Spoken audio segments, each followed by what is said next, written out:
Olá, gente. Meu nome é Deise Lara, sou estudante de Engenharia Ambiental da UFES e nesse trabalho nós vamos apresentar para vocês alguns conceitos de temas muito importantes sobre a matéria e também a gente vai apresentar um estudo de caso de algo que foi feito muito legal na área em estudo. Olá, meu nome é Luiz, eu também sou estudante de Engenharia Ambiental da UFES e a gente vai começar esse vídeo dando uma contextualizada sobre o tema para vocês poderem entender melhor sobre o assunto. O tema do nosso trabalho e desse vídeo é sobre a biodegradação de herbicidas, fungicidas e agrotóxicos. Atualmente existe uma grande demanda para a produção de alimentos, não só no Brasil como no mundo, fazendo surgir assim a necessidade de termos extensas áreas para produção agrícola para que a gente consiga suportar essa demanda.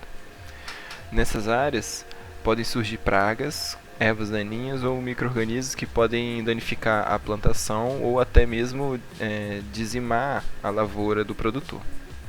Para controlar essas pragas, os produtores fazem muito uso de agrotóxicos, pesticidas, herbicidas e fungicidas, que por um lado são eficientes para controlar as pragas, mas por outros causam prejuízos ao meio ambiente e à saúde humana. Com a expansão observada nos últimos anos, o uso de agrotóxicos tem sido cada vez mais frequente e eles têm sido cada vez mais encontrados em corpos hídricos, tanto superficiais como subterrâneos, em todo o mundo. Na sua maioria, esses compostos são moléculas xenobióticas, ou seja, elas não se encontram naturalmente no meio ambiente, o que dificulta a sua biodegradação. Devido à grande variabilidade de produtos químicos presentes nos defensivos agrícolas, eles apresentam distintos graus de recalcitrância, ou seja, que é a capacidade daquela substância permanecer no meio ambiente. Além disso, a maioria deles possui potencial tóxico, carcinogênico e mutagênico e efeitos endócrinos em organismos vivos não alvos, inclusive o ser humano. Entretanto, devido à semelhança de muitas dessas substâncias xenobióticas a compostos já naturalmente presentes no meio ambiente, essas moléculas podem ser biodegradadas. O interessante é que as mesmas condições ambientais que favorecem o desenvolvimento microbiano no solo são as que favorecem a degradação dos pesticidas, que é a temperatura, a umidade e a aeração. E além disso, tem sido observado que os micro-organismos presentes no solo, principalmente os fungos e as bactérias, são os principais degradadores de pesticidas. A maioria dos agrotóxicos é transformada de forma predominante por processos biológicos, através das enzimas que existem nos animais, nas plantas e nos micro-organismos. E as transformações bióticas dos agrotóxicos geralmente resultam na degradação da sua estrutura molecular em formas mais simples. Os micro-organismos exibem duas estratégias ecológicas para a assimilação desse substrato e seu metabolismo: a mineralização e o cometabolismo. Na mineralização, o substrato é absorvido e quebrado em pequenas moléculas, as quais são posteriormente metabolizadas em rotas que geram energia. Nesse caso, a biomassa microbiana aumenta às custas do consumo desse substrato e a concentração do substrato diminui consideravelmente à medida que a população microbiana expande. A mineralização significa que a molécula é degradada completamente, formando moléculas inorgânicas de ocorrência universal, como o gás carbônico, o monóxido de carbono, a água, a amônia, gás sulfídrico, entre outros. Já ao contrário da mineralização, no cometabolismo não há geração de energia. Os pesticidas são transformados por rotas metabólicas que contêm enzimas com alta especificidade do substrato. O resultado disso é um metabólito que poderá ser posteriormente degradado ou poderá se ligar à matriz orgânica. Com isso tudo, a gente pode perceber que os estudos sobre a diversidade dos micro-organismos e o seu potencial para degradar os defensivos agrícolas são de grande importância. Entretanto, para que seja possível a aplicação direta dos micro-organismos estudados e descobertos em projetos de biorremediação in situ ou ex situ, é de suma importância que esses micro-organismos sejam capazes de crescer em laboratório, para que assim seja mais fácil a utilização deles na prática, né? Sendo assim, a gente buscou um trabalho que pudesse mostrar para vocês que, utilizando técnicas laboratoriais, é possível selecionar um micro-organismo local que seja capaz de degradar agrotóxicos de alta complexidade e com extremo potencial nocivo.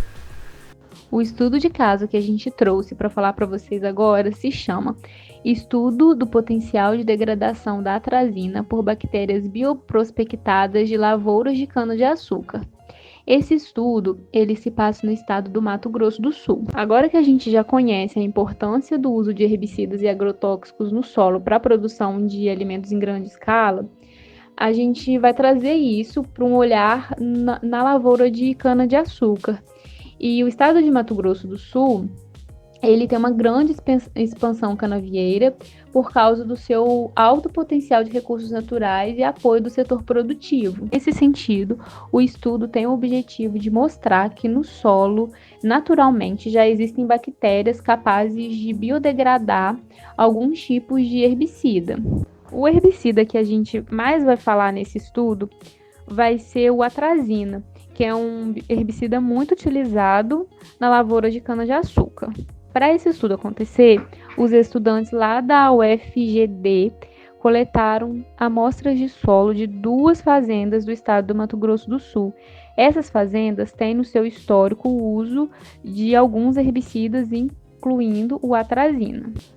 Uma fazenda se chama Celeiro e outra fazenda se chama Vacaria. Eles coletaram 4 amostras de solo de cada fazenda. Depois eles levaram essas amostras de solo para o laboratório, diluíram, homogeneizaram, adicionaram alguns sais importantes para o crescimento de bactérias e, além disso, eles enriqueceram essas amostras com aquele herbicida que a gente tinha falado, a atrazina. E aí eles colocaram essas amostras na incubadora a 30 graus por 4 dias com o objetivo do crescimento bacteriano. Depois desses 4 dias, eles pegaram essas amostras, onde as bactérias já estavam um pouco crescidas, e passaram para as placas de Petri. As placas de Petri, elas foram divididas em 2 grupos. Um grupo só vai ter como alimento a atrazina, né? Ela só foi enriquecida com atrazina. E o outro grupo é uma placa de Petri que, além de atrazina, possui levedura como alimentos para as bactérias. E depois de um tempo, quando essas bactérias já estavam crescidas a um nível visual, eles foram separando as bactérias que eram da mesma em placas de Petri separadas, para que assim eles possam ter uma colônia pura. Para as placas de Petri sem adição de levedura, eles conseguiram isolar 3 colônias de bactéria da fazenda Celeiro e também 3 colônias de bactéria da fazenda Vacaria. Para as placas de Petri com adição de levedura, eles conseguiram isolar 4 colônias de bactérias da fazenda Celeiro e apenas 1 colônia de bactérias da fazenda Vacaria. Então, agora nesse momento, eles já possuem as colônias de bactérias isoladas e puras. E aí eles fizeram alguns procedimentos de identificação dos dados, né, das bactérias isoladas, como, por exemplo, coloração de Gram, testes de catálise e de oxidase. Bom, e aí como resultado, eles puderam observar o crescimento significativo de 9 linhagens de bactéria nas placas de Petri com extrato de levedura e também de 9 linhagens de bactérias nas placas de Petri que só tinham como fonte de energia o herbicida. Então eles perceberam que existem alguns tipos de bactérias que conseguem se reproduzir, se alimentar, crescerem em ambientes que só têm herbicida como fonte de energia. Para poder escolher qual daquelas 9 linhagens de bactérias é a que mais se adaptou ao meio somente com a atrazina, eles apresentaram as curvas de crescimento das bactérias que foram isoladas em atrazina. Na curva de crescimento padrão de bactérias, existem 4 fases diferentes. A primeira é a fase de arranque, a segunda é a fase exponencial de crescimento, a terceira é a fase estacionária e a quarta é a fase de declínio. A fase de arranque é aquela fase onde o micro-organismo acabou de ser colocado na placa de Petri e ele não consegue ainda começar o seu crescimento, porque ele precisa se adaptar àquele meio novo que ele foi inserido. Depois vem a fase logarítmica, onde o micro-organismo está super adaptado àquele meio e ele vai crescer muito. A terceira fase, que é a fase estacionária, é a fase onde se mantém o equilíbrio entre as bactérias que estão naquele meio, porque algumas vão continuar crescendo, mas outras vão começar a morrer, e assim a gente vai ter o equilíbrio daquelas colônias de bactérias. E por final é o declínio, onde acontece a morte das bactérias. Para entender qual a bactéria que melhor se adaptou ao meio onde ela foi cultivada, a gente precisa olhar para o gráfico e ver aonde está o pico de maior crescimento das bactérias. Após esse pico de máximo do crescimento dela, ela vai começar a morrer.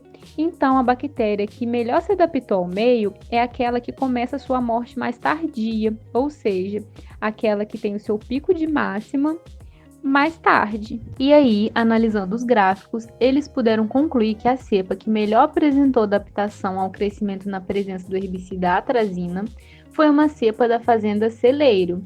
Essa cepa atingiu o seu pico máximo de crescimento na amostra com 20 horas de incubação. As outras cepas atingiram o pico máximo de crescimento em apenas 5 horas de incubação. Então, o estudo foi muito importante para concluir que existem sim algumas bactérias que são capazes de biodegradar herbicidas, pesticidas e, além disso, que muitas dessas bactérias estão naturalmente naquele meio onde os herbicidas, onde esses produtos agrotóxicos são lançados. E foi possível observar a aplicabilidade prática da biorremediação, porque foi utilizando amostras de solo local, onde há o histórico de uso de agrotóxico, que eles encontraram um micro-organismo capaz de degradar o defensivo em questão, que era a atrazina. Mas podemos fazer um paralelo que pode se aplicar para vários outros tipos de agrotóxico. E esses micro-organismos então poderiam ser utilizados comercialmente na biorremediação de solos contaminados. Esse foi o nosso vídeo, espero que vocês tenham gostado e a gente fica por aqui.